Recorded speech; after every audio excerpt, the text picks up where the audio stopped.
Looking to buy investment property? A common pitfall that can lead to some really expensive costs further down the line is failing to structure your investment properly. In this video, we're going to look at the two most common structures so that you do not have to make the same mistake.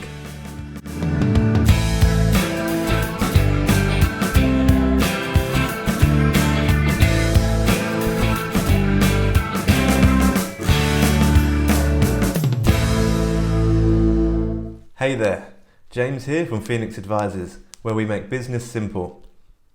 On this channel, we share advice and tips to help you grow your business and maximize results.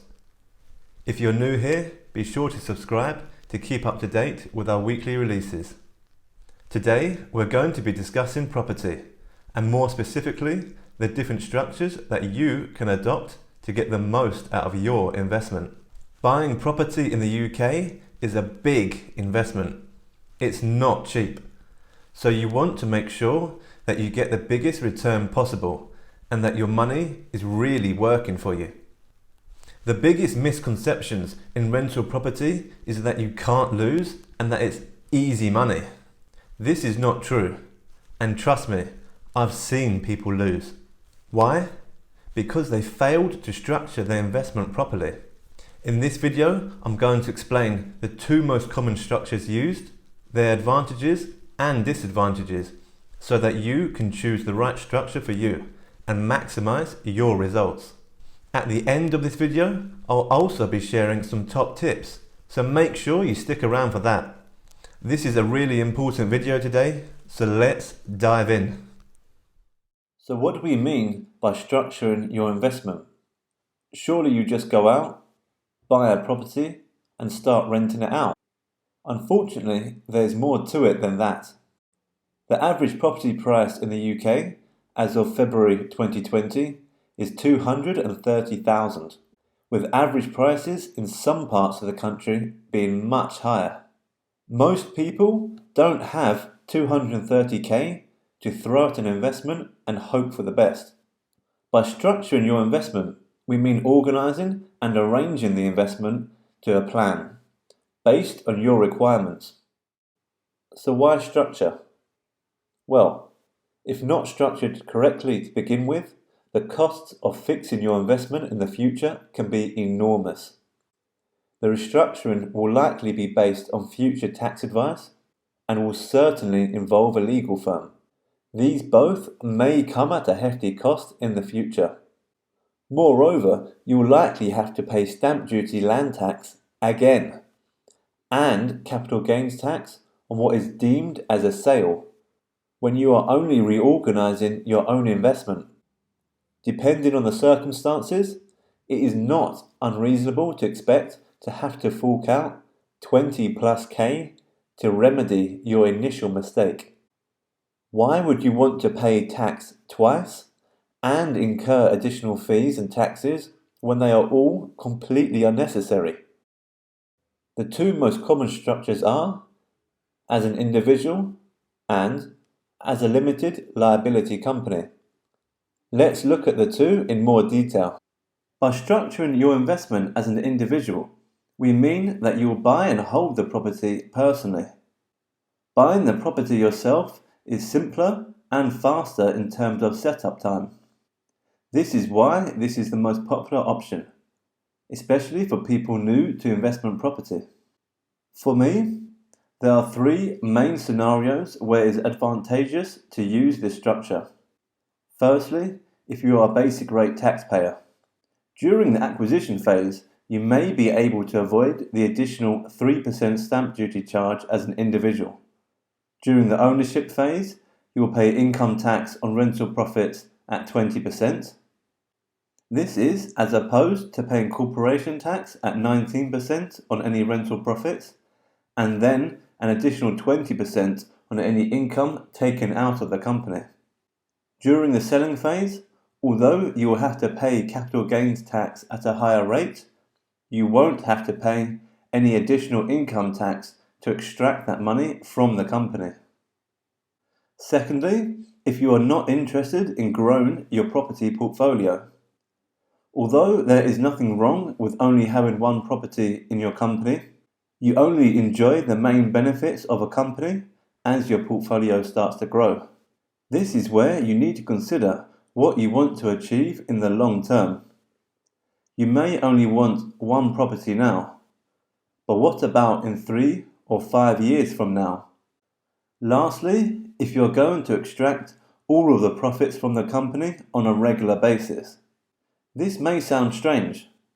However, one of the major benefits of a company is that it allows you far more options when it comes to planning. We will get to that in a minute. Instead, if you are going to extract all of the profits from the company as soon as they arise, you will likely be better off as an individual. So what are the negatives of an individual structure? Well, it is a far more limiting structure in that you are taxed on all rental profits and that's it. There is far less room for planning. Because of how you are taxed, you generally retain less wealth. This is always bad, but especially as it makes it harder to grow your new business. So that was individuals. Let's now look at using a company. Higher rate or additional rate taxpayers, or those looking to expand their property portfolio, may benefit from using a company. This is because you can benefit from only being taxed on the income that you take out of the company.